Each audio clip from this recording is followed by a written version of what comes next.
মাত্র 50 টাকা খরচা হইরা বানাইছি সারপ্রাইজ কেক। আডা ময়দা সুজি কোনো রকম ক্রিম ছাড়া মাত্র 5 মিনিটে প্রিয়জনকে খুশি করার মতো সহজ কেক, যে কেউ সামনে দিলে অনেক অনেক খুশি হয়ে যাবে। আসসালামু আলাইকুম প্রিয় ভাই ও বোনেরা, আশা করি আল্লাহর রহমতে ব্যক্তি বালা আছেন, আমরাও বালা আছি আলহামদুলিল্লাহ।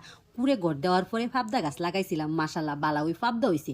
একটু ফাঁকতে না ফাঁকতে ওই ওকরে পক্ষে ঠুর হায়া খায়া থো না বুঝতে একটা ফাবদা ওকরে ঠুর হায়া কানা বানায় আছে। যাওগা আজগা আমি করে আডা ময়দা সুজি কোনো কিছু ছাড়া সবচেয়ে সহজ পদ্ধতিতে জন্মদিনের সারপ্রাইজ কেক বানায় দেখাইম। প্রথমে 2 কাপ দুধের মধ্যে দেওয়া দিছিল 1 বাটি গুঁড়া দুধ, স্বাদ মতো কন্ডেন্স মিল্ক। হাতের কাছে কন্ডেন্স মিল্ক না থাকলে কোনো সমস্যা হয় নাই গা, চিনিও দেউন যাবো, তবে কন্ডেন্স মিল্কটা দিলে খাইতে বেশি ভালো লাগে। ওখানে গুঁড়া দুধ আর কন্ডেন্স মিল্কটা ভালো করে মিশাইয়া হাইরা ওখানে 1 চামচ কর্নফ্লাওয়ার দেখাইরা আবারও দুধের লগে বালা হইরা মিশাই আছি। আমি কিন্তু চুলার মধ্যে ওখানে ডেকটা বয়াইছি না, টানো থাকতেই ব্যাগটা উপকরণ দুধের লগে মিশাইছি। ওখানে চুলার মধ্যে বয়া হাইরা জাস্ট খালি 2-1টা উতলানি আনলে ওই দুধটা সুন্দর কিরিমের লসুন হয়ে যাবো গা।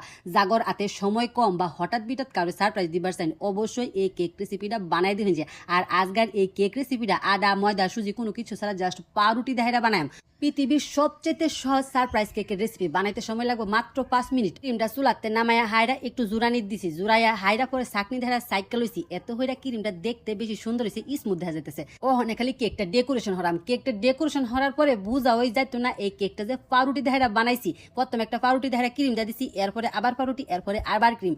কেকটা বানাইতে খরচ হইব মাত্র 50 থেকে 60 টাকা, এর সাথে বেশি খরচ হইতো না। আমি কিন্তু 1 প্যাকেট পাউরুটিতে মাত্র 4টা ব্যবহার করছি। 2 কাপ দুধ, কনডেন্স মিল্ক, গুঁড়া দুধ, বাস এই কয়েকটা উপকরণ দেখারা ওই এই সহজ কেকের রেসিপিটা আমি লগে শেয়ার হলাম। অনেক সময় আছে না হঠাৎ হইরা কাউরে সারপ্রাইজ দিবার মনল, এই রেসিপিটা দেয়া দেখুন যে এরকম একটা কেক সামনে যদি থাহে না খুশি হইয়া পারতই না।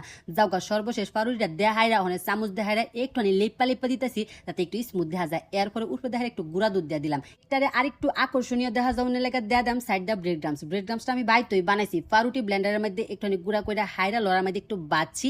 এরপরে ওই হয়ে গেছে ব্রেড ড্রামস। এবার ব্রেড ড্রামস নাই হাইরা আমরা মেলা দিন সংরক্ষণ হইরাও খাইতার বাই। ওখানে ব্রেড ড্রামসটা অকরে সাইড দেখাইরা দিয়ে দিতেছি। এতে হইরা কেকের সৌন্দর্য অকরে 3 গুণ বাইরে গেছে গা। ওখান কিন্তু বুঝা হয়ে যাইতেছে না কেকটা পাউরুটি দেখাইরা বানাইছি। কয়েকদিন আগে পাবদা দেখাইরা টুটি ফুটি রেসিপিটা শেয়ার করছিলাম। এই টুটি ফুটি দেখাইরা কেকটা ডেকোরেশন হলাম। এতে হইরা কেকটা দেখতে আরো বেশি ভালো লাগবে। বাস মাঝখানটা খালি রাখছি, কারণ আজকে আমার জন্মদিনও না বিবাহ বার্ষিকও না এলাকা। তবে আমরা চাইলে চকলেট দেখাইরা উপরে কিছু লেখাও প্রিয়জনদের সারপ্রাইজ দিতে পারেন। দেখছো নিবালা কিরকম থক থক করতেছে। এই কেকটা একটু রেস্টে দেখাইরা খাইলে একটু বেশি নরমও, একটু ফ্রিজে থয়ে হেরা খাইলে ঠান্ডা ঠান্ডা লাগে, খাইতে বেশি ভালো লাগে। তবে আমার আর তর্স হইতেছি না, আমি কুম্বালা খালি কাইটটা খাইয়াম। আজকার এই পাউরুটির সারপ্রাইজ কেকটা বানাইতে আমার অনেক অল্প সময় লাগছে। আমি যেহেতু রেসিপি বানাই ফেতাফিতি একটু বেশি, আমরা যদি বানান আমার সাথে আমার সময় আরো কম লাগবো। দেখছি নিবলা দেখ ওই বোঝা যাচ্ছে